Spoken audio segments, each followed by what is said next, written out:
Hey, welcome back. This is Riggs. This is another Minecraft video. My impressive build behind me. Don't act like you're not impressed. I know it's a pretty impressive build. Crazy mod pack I'm playing here. No. This is World of Warcraft, a game that I played for many years when it first came out. But in Minecraft, you need inspiration to build things. You might have a list of things that you different ideas that you want to build, but you might not. And even if you do, it's kind of fun sometimes to take a look around at some other games or even movies or TV shows and get some ideas for things to build, little details to add from these other games to bring into Minecraft. Because I love me some Minecraft, but I also every now and then take a break. And I've played Skyrim a bunch, and a bunch of the Witcher and Red Dead Redemption. All these things sort of bring out little details in the environment that I always find myself sort of inspired to go back to Minecraft and build. So anyway, without further ado, I did do the Alliance side. I did humans and dwarves and elves and gnomes. I'm sticking to sort of vanilla races to begin with. I know they've added other races as the game has gone on. And today I am in the Orc capital, the capital of the Horde side. World of Warcraft is split into two factions, the Alliance and the Horde. I won't get into it too deep, but it's basically sort of humans and then versus orcs and then their friends. But here we are in Orc City, Orgrimmar, and it's built into a big mesa. And it's just a really interesting, sort of built into the environment. As you maybe you saw when I first flew in, it's in a big canyon, and all of the walls to the canyon have these kind of rugged buildings. Nothing too symmetrical about it. There's thorns sticking out of everything, kind of crazy, but would be kind of an interesting build to just have a chaotic, these walls are kind of crazy with looks like lava or magma. This sort of reminds me of a Tango Tech build on Hermitcraft. He does sort of these evil builds with a lot of netherrack and nether brick and all that. But yeah, it's kind of a neat. I love to use the environment in Minecraft, and Orgrimmar does a pretty good job. I think this is the Troll or maybe the Tauren area of town where they've taken the trouble of building some trees. That's nice of them. But yeah, today I want to do the four original Horde races. That'll be orcs and trolls, who sort of share this city. Tauren, who are the bull men, kind of the minotaurs of the Horde. And then there's the undead, which are skeletons.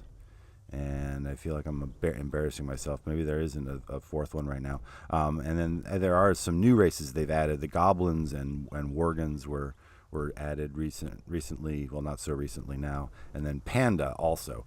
And so maybe in future episodes I'll go on to the more recent content. But I just want to sort of cover the basic vanilla stuff, give you some ideas of things you could do, base ideas or little city ideas. And if you've never played World of Warcraft, or even if you have, just taking a quick look at it from a different, sort of from a Minecraft point of view.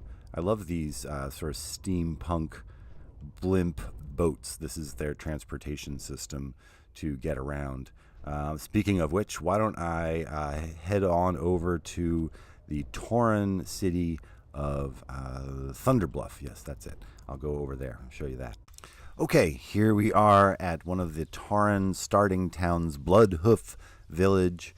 And by the way, if you have Bloodhoof, see a doctor about that. You should get that checked out. But I have a fond place in my heart for the Tauren. I started off as a Tauren in beta a long time ago. But they kind of have a Native American aesthetic with the totem poles and these teepees, sort of this open air pavilion, a couple of different entrances to the tents here. And I wanted to start off down here at Bloodhoof because one of the things that I like about this game is that it kind of gives you vistas on your approach to the new area. You get a kind of a glimpse of where you're going. It kind of adds to the anticipation, and it's sort of something to think about in Minecraft. Where you do your build and how people approach it and what they see first, and little details as you go around corners as they reveal themselves really add to the kind of interest of a build. And I'm going to fly over there and we'll take a closer look at the city. Okay, just flew over from Bloodhoof Village, and here we are flying high above Thunder Bluff, which is the Tauren capital, one of the Horde capitals. And yeah, I love this city. It's just beautiful.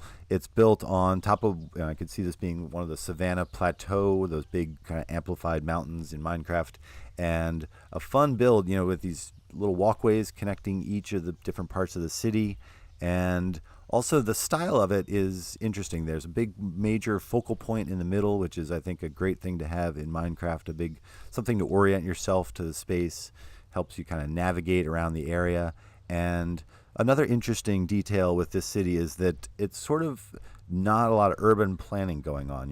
There's a big building here, and then some smaller buildings tucked in, and then another one here, and a few more smaller ones, rather than in a grid or a circle, some more symmetrical, more, I sort of see these guys as being a chaotic good, rather than some of the more lawful, more refined, planned cities that we find for some of the other races.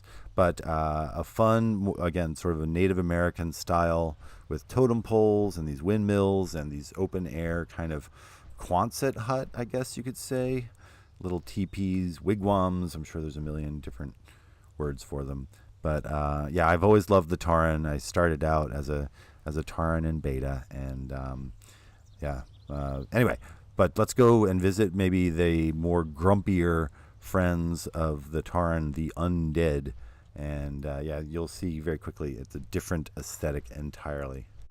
Okay, and here we are in the Undercity. Very quickly you can tell not nearly as cheerful of a town as Thunderbluff, but you can hardly blame them. They are undead after all. And look at him. He's got bones sticking out of his elbows and his knees. You try going like one day with bones sticking out of your elbow and be cheerful. I dare you. Like go even like an hour. Be tough. Anyway, so here's Undercity, sort of an eerie glow. This is scallium or slime blocks or lime glass. Using that fog effect would be really cool. And, as I fly around here, I'm sort of reminded of Ironforge, which I showed in I did the Alliance Towns video, and sort of this again another double ring. Let me show you the map. 1 second. Okay, so here we are in the inner circle. We were just out here with the slime ring, but this is the center of the town, the Undercity, and the bank here. But kind of an interesting idea to set up a base this way, to have the main storage in the center, and you could have crafting maybe on an upper ring. They have the different little rooms for the different functions in World of Warcraft, but then maybe you could have the farms on the outside ring all feeding in these little slime tunnels. Be an interesting idea for a base. And people like to build underground so they don't have to build exteriors, and that's kind of what they've done with the Undercity here. I again, not a cheerful area, but a very atmospheric one. And again, like I've said a couple times, they make each area really feel different by using a different palette of color and just different use of the space. Either it's open, or it's a little bit more closed in, or the planning is a little bit more organized, like a circle or a square, or the little bit more chaotic nature of Thunderbluff. So just another cool example that you could bring into Minecraft here.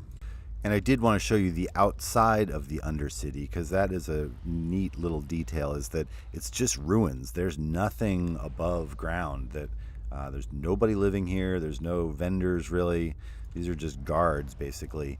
And then you have to go inside this cathedral here and sort of find your way down a couple of hallways to an elevator, which brings you down to the Undercity, and then all of a sudden you're in the undead capital. But yeah, looks can be deceiving, and it's a great idea for a base to kind of have a huge build with a couple of secret entrances to a more organized base underneath.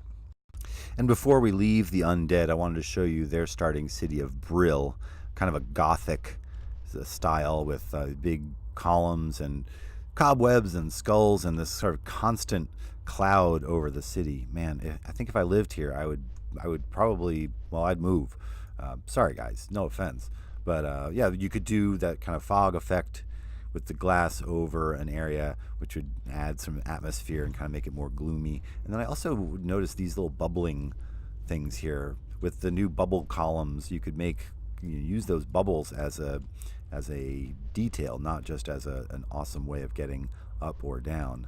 But again, kind of a gloomy, eerie, dimly lit town, and just a different style.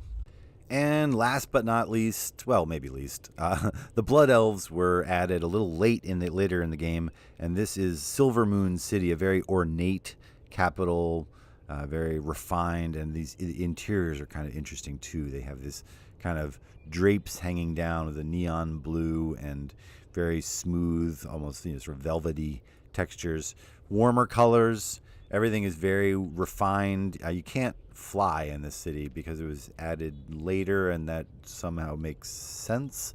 But anyway, yeah, I guess they went back and redid all the vanilla areas, but they didn't redo this. So they deserve proper use of their resources, which I guess makes sense.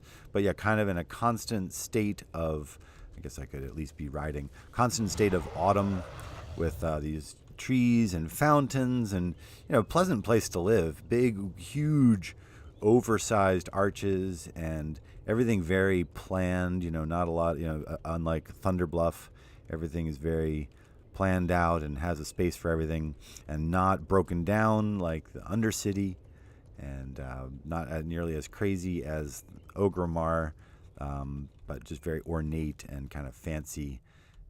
Different sources of lighting, these darker areas with the bright sources of light rather than having everything really well lit. They kind of give you some changes as you move from one area to the next, which is kind of nice.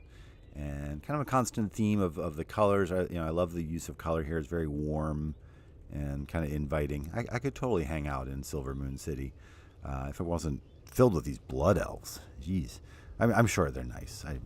But anyway, yeah, I wish I could fly around. It's kind of a funny thing that certain areas you can fly and certain you can't.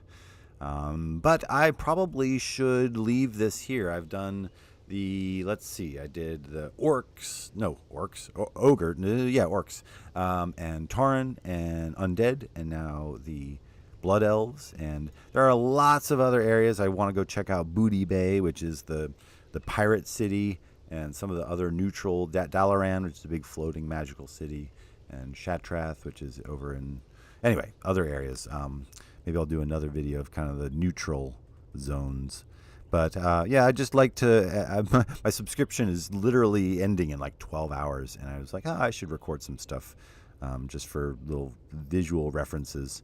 I like how you have different little views through to the big towers in the back. Anyway, we'll leave it here. Thanks for watching. I know not a Minecraft video, but I appreciate your time if you've made it to the end of the video. Wow, good for you. Nice work. And until next time, this has been Riggs. Have a good day. Bye-bye.